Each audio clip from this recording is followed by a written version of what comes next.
반갑습니다. 주식대가 셜록입니다. 시장 하락을 부추기던 외인의 매도세가 어제에 이어서 오늘도 주춤하였고, 코스피에서는 기관의 지수 방어와 코스닥에서는 장중 1000포인트 이탈이 있긴 했지만 오히려 그 시점에 외인들의 수급이 집중되면서 반등세를 보여줬습니다. 여전히 시장에 깔려있는 우려감들은 완전히 해소되거나 그러지는 못했지만 일단은 기술적인 반등이라도 지금의 분위기를 환기시켜줬다라는 점에서는 긍정적이라는 생각입니다. 오늘의 반등이 이후에 좀 어떻게 작용할지 이번 주 목요일, 금요일 체크를 하면서 다시 판단해 볼 필요가 있겠습니다. 오늘 예스24 참 단독 붙은 기사 하나로 급등이 나오더니 사실무근이 뒤따라 나오면서 오히려 좀 하락 전환, 고점 대비로는 하한가 이상 하락을 한 셈인데 관련해서 말씀드리는 시간 가져보도록 하겠습니다. 제가 올려드리는 종목 영상은 한 번으로 끝나는 것이 아니라 계속해서 올려드리면서 그날 당일의 상황과 이후 전망 등 매매 대응에 참고하실 수 있도록 진행을 하고 있습니다. 구독만 해두시면 이후에도 이 변화하는 상황들에 맞춰서 내용이나 전망 등을 확인하실 수가 있으시니까요. 구독과 좋아요 한 번씩 부탁을 드립니다. 아울러 텔레그램 메신저를 통해서 저희 주식대가 정보방을 무료로 진행하고 있습니다. 장중 실시간으로 나오는 정보들 관련해서 좀 바로바로 코멘트와 함께 올려드리니까요. 영상 설명과 댓글에 있는 정보방 링크 누르셔서 입장해 주시면 됩니다.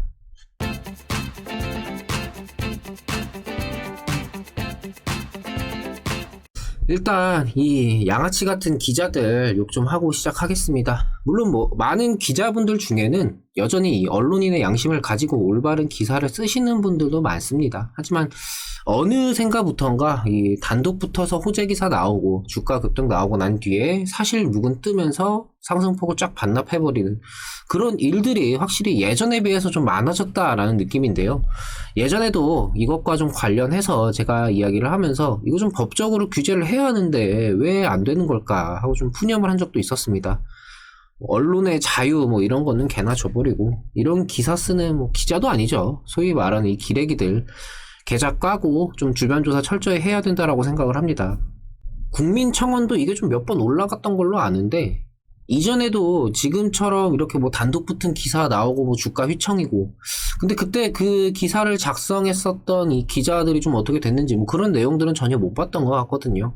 정말 내부적으로 뭐가 있어가지고 유야무야 좀 넘어가는 건지 기자 한 명이 그냥 단독 붙여가지고 업계에 따르면 관계자에 따르면 그냥 소설 하나 써놓고 주가 요동치고 그러면 해당 기업에서는 이런 거 없는데 공시 내놓으면서 사실 묵은 띄우겠죠. 이게 상식적으로 생각을 해도 이게 주가 조작이고 범법행위인데 왜 계속 이런 것들이 좀 반복이 되는지 모르겠습니다. 정말 남들 피눈물 흘리게만 한 만큼 그대로 좀 돌려받기를 바랍니다.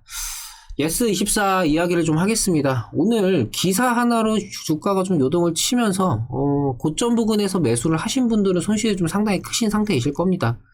그 중에서는 이제 급하게 손절을 하신 분들도 계시겠지만 그러지 못하신 않으신 분들도 계시겠죠. 물론 지금 이 영상을 보고 계신 분들은 아직 매도를 하지 않거나 못하신 분들이 대부분이실 테고 예스24 그래도 좀 보유하면 올라가지 않을까 나름대로의 분석과 희망을 품고 계실 거다라고 생각을 합니다. 제3자 입장에서 현재 예스24 이 종목을 보유해도 될까? 저는 충분히 보유를 해도 괜찮다라고 좀 말씀을 드리고 싶습니다. 물론 오늘의 이 주가 변동으로 인해서 상단부의 매물대가 형성됐다라는 점은 분명히 부담으로 작용할 수는 있겠지만 예스24 지금 보유하고 계신 분들 생각이 예스24 좀 10만원 기다리면 10만원 올라가지 않을까 이런 거를 바라시는 거는 아니지 않습니까? 딱 오늘 고점 정도만 회복이 되어줘도 많은 분들께서 걱정을 더실 수가 있을 겁니다. 그런 면에서 지금의 이 주가 상단에 위치하고 있는 이 매물 라인은 당장 이걸 가지고 뭔가 판단할 정도의 의미까지는 없다. 이렇게 좀 봐도 괜찮을 것 같습니다. 이거 아예 문제가 없다라기보다는 차후에 좀 이후의 문제로 좀 남겨두자라는 말이고요. 일단 이 예스24라는 종목이 자체적으로 어떤 기업이고 무슨 메리트가 있는지를 좀 봐야겠죠. 예스24는 다들 알고 계시겠지만 이커머스 기반의 도서 전문 유통사입니다. 이커머스, 전자상거래라는 뜻이죠. 쉽게 말씀드리면은 다들 알고 계시는 이 쿠팡으로 이런저런 물건 시키는 것과 동일한데 그 물품의 영역이 도서, 책을 유통하는 회사다 이렇게 좀 이해를 하시면 될 것 같습니다. 이 책이 뭐 웹소설이나 웹툰이랑은 좀 다르게 실물책, 실제 실물책을 인터넷으로 주문을 해서 받는 거다라고 좀 보시면 되는데요. 제가 어린 시절에 저희 어머니께서 동네 책방을 하셨었습니다. 그러다 보니까 뭐 만화책부터 해서 뭐 판타지 소설, 무협 소설 이런 책들을 많이 접할 수가 있었는데요. 요즘 뭐 웹툰이라든지 웹소설 이런 것들이 굉장히 잘 나가고 있지만 이 실물 책이 주는 그 맛은 또 다른 맛이 있습니다. 스마트 기기로 이제 화면을 넘기면서 보는 것과 실제 이 책장을 한 장 한 장 넘기면서 보는 것에는 좀 많은 차이가 있다라는 생각인데요. 그렇기 때문에 지금의 예스24가 지속적인 성장을 유지할 수 있었다라는 생각입니다. 국내 1위 온라인 도서 업체인 이 예스24는 누적 회원수만 약 1,900만 명에 달합니다.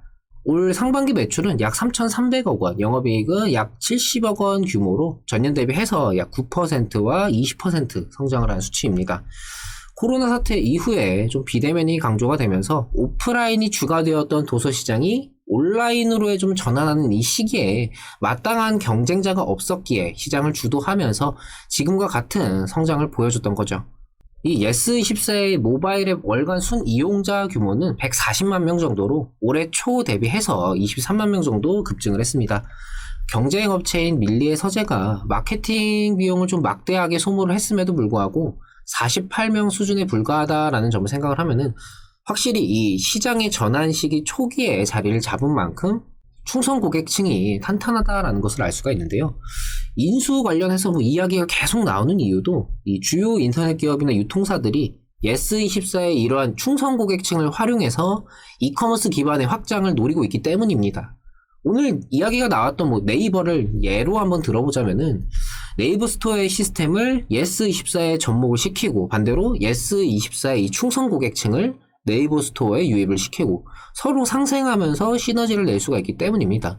지금의 이커머스 시장 자체가 워낙에 이제 포화 상태의 다른 상황이다 보니까 서로 이제 파이 뺏어먹기 이런 상황이기 때문에 이런 식의 좀 시너지를 노린다 이렇게 좀 생각을 하시면 되고 이거는 뭐 네이버가 아니라 다른 기업이어도 마찬가지 개념이겠죠. 사실 네이버 인수 관련해서는 이전에 네이버는 이미 지분 투자 계획이 없다라고 밝혔었습니다. 네이버는 지금 이 풀필먼트 사업도 자리를 좀 잡아야 되고 이번 하반기 들어서면서 좀 판을 벌리고 있는 게 많기 때문에 여기서 이 예스24 관련한 판을 더 키우기에는 부담이지 않았나 하는 생각인데요. 하지만 여전히 다른 기업들과의 연결 가능성은 뭐 언제 나와도 이상하지 않다라는 생각입니다. 물론 그 인수라든지 이런 부분을 보고 투자를 한다라기보다는 지금으로서는 지금 단계에서는 이 예스24 자체적인 기업 가치에 대해서 확인을 하면서 이게 주가 되면서 좀 매매 메리트로서 좀 활용을 해야 되겠죠. 뭐 인수라든지 이런 거는 말 그대로 좀 보너스 개념으로 나오면 좋고 안 나와도 상관없을 정도로 좀 그렇게 매매를 하시는 게 좋을 것 같습니다. 예스24 관련해서 이야기를 드릴 때는 사실 뭐 카카오뱅크 지분가치 이거를 좀 빼놓을 수가 없죠. 현재 이 예스24가 보유하고 있는 카카오뱅크의 지분가치는 약 5천억 원 가량으로 지금의 예스24의 시가총액보다 훨씬 더 큰 금액입니다. 물론 이 지분 가치만 가지고 뭐 주가가 더 올라가야 된다라는 이런 거는 사실 변수도 많기도 하고 특히 우리나라 증시에서 이 지분 가치 부각은 특정한 상황에서만 좀 부각이 되는 만큼 마찬가지로 좀 보너스 개념 정도로 보시는 게 좋기 때문에 지금 당장은 뭐 이 지분 가치 부각보다 현재 이 예스24는 이 카카오뱅크의 지분을 적절하게 처분을 하면서 파주에 이 스마트 물류센터를 구축을 할 계획입니다. 1만 평 규모의 대규모 단지로 투자금을 한 1,000억 원 정도 예상을 하고 있는데 현재 이 카카오뱅크 보유하고 있는 이 지분 가치가 5천억 원 정도가 되니까 일부를 매각을 하면서 업계 최고 수준의 스마트 물류센터를 구축하지 않을까 좀 기대가 되는 상황이죠. 이 최첨단 스마트 물류 시스템이 뭐냐? 이 비용 통제가 핵심의 이 유통사업 여기에 인건비 감소라든지 뭐 배송 처리를 좀 속도를 좀 증가시킨다든지 그러니까 뭐 쿠팡 같은 경우가 이제 뭐 로켓 배송 이런 식으로 좀 점유율을 높인 것을 생각을 하면은 예전에는 사실 뭐 택배 한번 시키면 한 2, 3일 정도 뭐 도서 상간 지역이면 훨씬 더 오래 걸리고 막 그랬는데 요즘 뭐 로켓 배송 뭐 빠르게 당일 배송도 있고 웬만하면 그 다음날에 배송이 되죠. 이런 것처럼 이 예스24 역시도 이 스마트 물류 시스템을 통해서 인건비도 그 과정, 뭐 유통 과정이라든지 이런 것들도 좀 줄여나가면서 인건비를 감소시키고 배송 처리 속도 역시 좀 빠르게 증가를 시키는 효율성을 증대시킴으로써 예스24 자체적인 고성장으로 좀 이어질 수 있을 거다라고 생각이 됩니다. 뭐 이런 말도 있죠. 예스24가 도서계의 쿠팡으로 거듭날 수 있다라는 이야기도 있는데 개인적으로는 도서뿐만 아니라 이 이커머스 전자상거래 생태계 자체에서의 영역을 좀 넓혀가면서 뭐 도서계의 쿠팡, 뭐 아마존 이런 게 아니라 정말 그냥 그 자체적으로 예스24 그 자체가 될 수 있는 그런 성장을 좀 보여주면은 좋을 것 같습니다. 물론 이거는 사실 아직까지는 좀 희망사항 정도고 지금으로서는 이 도서업계에서의 확실한 입지를 다지는 게 중요하겠죠. 오늘 비록 이 기사로 인해서 주가 변동이 좀 극심했던 하루였지만 이 예스24 자체적인 성장성은 여전히 메리트가 있다라는 생각입니다. 많은 주주분들께서 걱정이 많으실 테지만 결국 이 성장하는 기업의 주가는 오를 수밖에 없기 때문에 예스24의 이 자체적인 성장을 위한 지금의 행보를 응원을 하면서 지켜보시는 건 좀 어떨까요? 정보방을 통해서 예스24 장중에도 코멘트를 드리면서 대응에 참고하실 수 있도록 진행을 하니까요. 정보방에도 한 번씩 들어와 보시면 좋을 것 같습니다.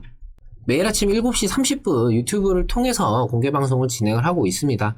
구독만 해두시면은 매일 아침 편하게 방송 시청하시면서 그날 시장에서 어떤 것들을 좀 봐야 하는지 이런 것들을 확인하실 수가 있으시니까요. 구독과 좋아요 놓치신 분들은 한 번씩 부탁을 드립니다. 정보방을 통해서도 방송 시작 시마다 방송 링크 걸어드리면서 시작을 하니까요. 정보방 참여도 잊지 마시고요. 금일 영상 여기서 마치도록 하겠습니다. 오늘 하루 마무리 잘 하시고요. 저는 내일 다시 찾아뵙도록 하겠습니다. 오늘도 시청해주셔서 감사합니다. 고맙습니다.